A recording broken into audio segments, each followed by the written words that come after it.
What is going on, comic book fans? Welcome back to Bruce and Stephanie Comics. My name is Bruce, and welcome to a special edition of Must-Have Pickups. That's right, guys. It is February 14th of 2022. That means today is a Valentine's Day special. The first ever Must-Have Pickups Valentine's Day special, which is so stinking cool. Now, my day started off amazingly because my better half, Stephanie, made my day already incredible. Got me some amazing Valentine's Day gifts. And if you guys want to see those gifts, stick around to the end of the video and I will show those off because they are amazing. But let's not waste any more time and dive into what this video is all about. Every single Monday, well, most Mondays, I put out a video that's the must-have pickups of the week for this upcoming new comic book day, which is only 2 days away, which is February 16th of 2022. We go over all the covers that I'm absolutely in love with, and then we go over my top 5 pickups for this upcoming week based on the story, what's in the guts of the book, not any speculation or anything else. We're talking about the best part of a comic book, which is the actual storytelling that's happening within the book by the writer and the artist. So we're gonna go over my top 5 after the cover lovers. Now, before we get into all that, let's take a quick look at what books I'm picking up this week. So let's take a look at my pull list. Now, as you guys can see by this list, there is a good assortment of DC, Marvel, and a few indies thrown in there, but there are 15 books, and I picked up my top 5. But guys, we have something like 11 covers to go over for this week, so let's not waste any more time and dive in to my cover lover picks of the week, and boy, there are some good ones. We have so many books on this cover lover section that we're gonna go in alphabetical order. So the first book up is Amazing Spider-Man 89, the B cover, done by Patrick Gleason. Patrick Gleason is such a stud artist. I love so many of his covers. And yes, I am still in love with those webhead covers, but this cover featuring Queen Goblin holding the skull of Spider-Man is absolutely gorgeous. And to follow that up, we're gonna go right into letter C with Canto number 3, number 6, the 1 in 10 variant, done by Will Stahl? It is so freaking cool looking. I put this on my speculation recommendation video a while ago when it was on FOC, and I still think that's a good spec pick because it's such a gorgeous cover, and Canto fans are ravenous, so I think they'll be going after this cover. And sticking with letter C, we're gonna go with Cloaked number 3, the B cover, done by Jordi Ammendahl. Now, there's a couple things going for this cover. It kind of has like a Batman Robin feel to it, but it kind of also has a Skulldigger and Skeleton Boy feel to it as well. But this cover is just so stinking cool. I love it. What do you guys think? Do you guys like this cover? Does it have a Batman Midnighter kind of feel? I definitely think it does, but you guys, you let me know down in the comments. Moving on to letter F, we have Fantastic Four, number 40, the 1 in 10 design variant, done by R.B. Silva, featuring a character called Rapture. This cover is gorgeous. I'm a sucker for design variants. They're not for everyone, I understand that, but for me personally, and guys, this is my must-have pickups video. There's no spec or anything behind this book. I just love it, and I wanted to share this with you guys in case you guys also love it and you want to hunt it down for yourself. Don't forget to ask your local LCS if they have this cover. Moving on to letter G, we have Green Lantern number 11, the B cardstock cover, done by Alan Kwa, featuring Teen Lantern. I think this cover is stinking cool, and Teen Lantern is slowly becoming one of the favorite new Teen Titans characters that I just absolutely love. I think she's a really cool character, and they're doing some pretty cool things with her. Guys, have you been reading anything with her in it? Do you guys agree with me that she is kind of getting cooler and cooler as she's being used more and more within the Green Lantern universe? We're sticking with letter G in another Green Lantern cover with this is Green Lantern 11, the C cover, done by Alexis Franklin. This is the Black History Month celebration cover, and it features Jon Stewart and Joe Mullen, and it is absolutely gorgeous. I love this cover. Guys, you guys have to admit, this cover is badass. Alright, we're leaving letter G and jumping over to letter M with Marvel Voices Legacy number 1, the Edge variant. I actually don't know what superhero this features, but man, this cover is absolutely gorgeous.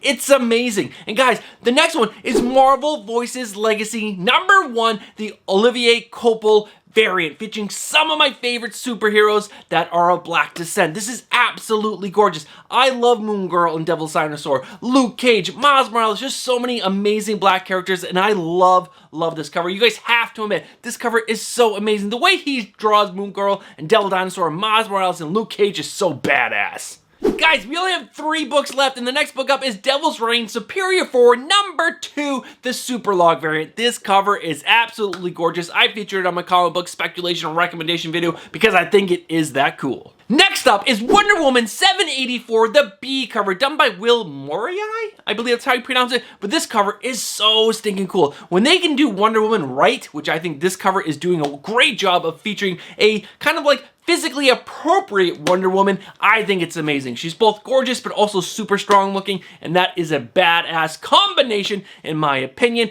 Alright guys, I'm not going completely in alphabetical order, but I did want to save this book for the last cover, and that is NYX number 4, the A cover, done by Roj Besh. This is the hottest, best cover of the week, in my opinion. I love this cover. Roj Besh has been putting on some bangers, and this might be one of my favorites. It is absolutely gorgeous. I love this cover, and that wraps up the 11 cover lover picks of the week for this week, which is again February 16th of 2022. All right, guys, let's not waste any more time and jump into my top 4. That's right, I only have 4 picks for this week. I tricked you guys at the beginning of this video. There's 4 books to talk about, so let's jump in to what those 4 books are.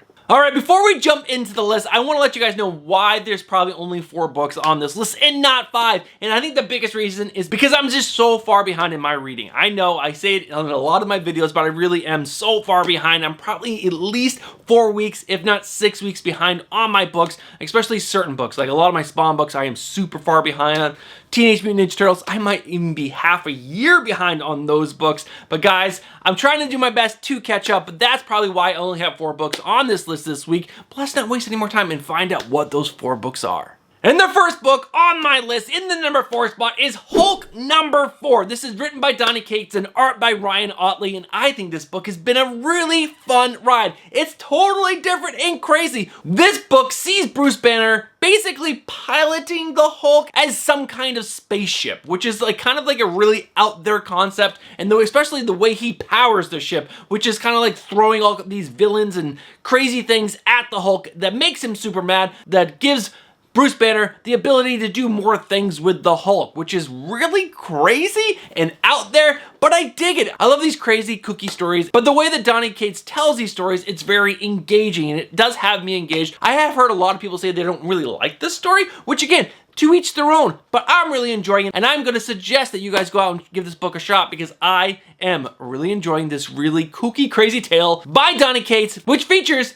Bruce Banner piloting the Hulk. Alright guys, we have new number 1 on the list in the number 3 spot with Iron Fist number 1. Now, I'm actually pretty excited about this book. This is written by Alyssa Wong and art by Michael YG. And I honestly don't know how to pronounce that, so I'm not going to pronounce it, but it's Michael YG. And I'm really excited about this because I love the Iron Fist. I've loved the Iron Fist ever since Iron Fist, The Living Weapon by Carrie Andrews. That was such an amazing run. It really introduced me personally into Danny Rand's life, and he did a great job of telling backstory, but also moving the character forward in a new way. But ever since that book, Iron Fist has been treated like crap in the Marvel Universe, and it's just really struggled to actually be a part of the universe and do really cool things. So maybe with this new character taking over, the Swordmaster character taking over, I guess that's a spoiler, the Iron Fist role, maybe we'll see something really cool, and we'll maybe hopefully see Danny Rand do something really cool as well, because I think Danny Rand is an underutilized character within the Marvel Universe, and I'm just excited to see this Iron Fist character come out, be prominent, and do something really cool. And I also think putting a character of Asian descent in this role could be really cool, especially if they bring the Iron Fist to the Marvel Universe.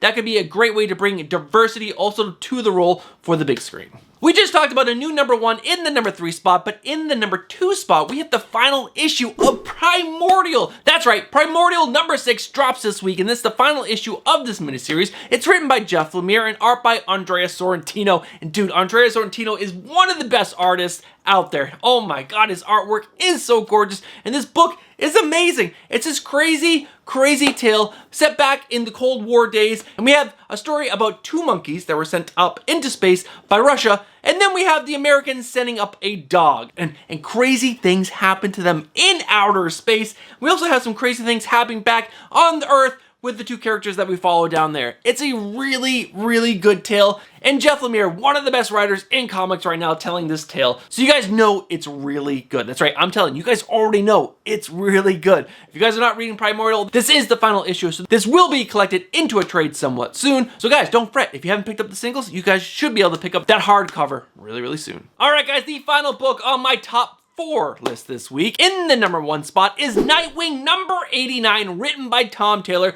and art by Bruno Redondo. You guys know, if you watch this channel, I love this creative team of Tom Taylor and Bruno Redondo. When they tell stories, they just have a way of elevating the characters and elevating the emotional connection you have to these characters. Now, granted, some people don't like the way Tom Taylor writes, and they don't really like what he's doing with Nightwing. But me, my personal opinion, I think he's doing a fantastic job with Nightwing. Not so much with Son of Kal-El. Yes, I agree. I don't think what he's doing with Son of Kal-El is all that great, in my opinion, but what he's doing with Dick Grayson is so good. The fact that he's bringing Barbara Gordon and Dick Grayson together in a romantic relationship. That's right, we're gonna end this story talking about a romance that Tom Taylor is doing on Valentine's Day. Is so stinking good. I'm very curious what he's gonna do with bringing Son of Kal-El or John Kent into Dick Grayson's life. Could it be really cool? Hell yes, it could, because Tom Taylor is an amazing writer. But again, some people don't really like what he's doing with any books out there right now. But come on, if you guys are reading Dark Knights of Steel, you guys know he does a good book. And you guys are reading Nightwing, you probably do agree with me that he's a great storyteller. And the fact that Bruno Redondo can bring his artwork to Tom Taylor, it makes the book so much better. His artwork is freaking bananas. He's also a really, really nice guy. Really nice guy. We had him on the channel about a year and a half ago. Super nice dude. I love that guy. And you guys should love him too. All right, guys. So those are my top 4 books that you guys should be picking up this week based on the story itself. So thank you guys so much for tuning into this video. If you stuck around this long, you guys probably want to see what I got for Valentine's Day from the most amazing woman on the planet, Stephanie. So let's not waste any more time. I'm gonna cut real quick, get my gifts, and I'll show them off to you. All right, guys, the first thing I have to show you is the card. Yes, the card that she got me for Valentine's Day is absolutely amazing. See? Got this amazing Deadpool. You're like, oh, that's cool. She knows you like superheroes. She got you a Deadpool card. But check that out. How stinking cool is that? I mean, it is so cool, so Stephanie. She knows me, she knows what I love, and she just continues to be the most amazing woman in the world. You guys heard it here first. She is amazing. Next up is a very amazing gift, a new pair of AirPods. Yeah, I needed them for the gym, and she got them for me, and she's amazing. But the last gift is also in a really amazing comic book related gift, so hold on one second as I grab it. Before I show you guys this last gift, let me show you what she got me for Christmas, which is the Super 7 Teenage Mutant Ninja Turtle Donatello, which is incredible. It's so stinking cool. It's got replaceable heads and feet and stuff, but I also asked for Raphael, and guess what came? Raphael! What? It's so stinking cool. Again, you got a replaceable head, all these extra parts and hands and fists and size and everything. It is so stinking cool. They're based on the original Teenage Mutant Ninja Turtle toys, but just made better by Super 7. Super 7 is such a great toy company. I absolutely love it. My gifts were amazing. I think that card might be the coolest part of all these gifts. But guys, Stephanie is amazing. And I'm going to wrap this video up by saying, guys, happy Valentine's Day. I hope you guys have an amazing day today. If you have any loved ones, make sure you guys share your love with them. And if you guys did enjoy this video, don't forget, if you guys are not subscribed, get yourself subscribed. Hit that bell for notifications and smash that like button. All right, guys, stay tuned. Tomorrow, we'll have an announcement. That's right, on Tuesday, we're going to have an announcement about our new live stream that's going to be a week from tomorrow. That's right, we're coming back live, baby. All right, guys, I'll see you guys in the next one. Peace.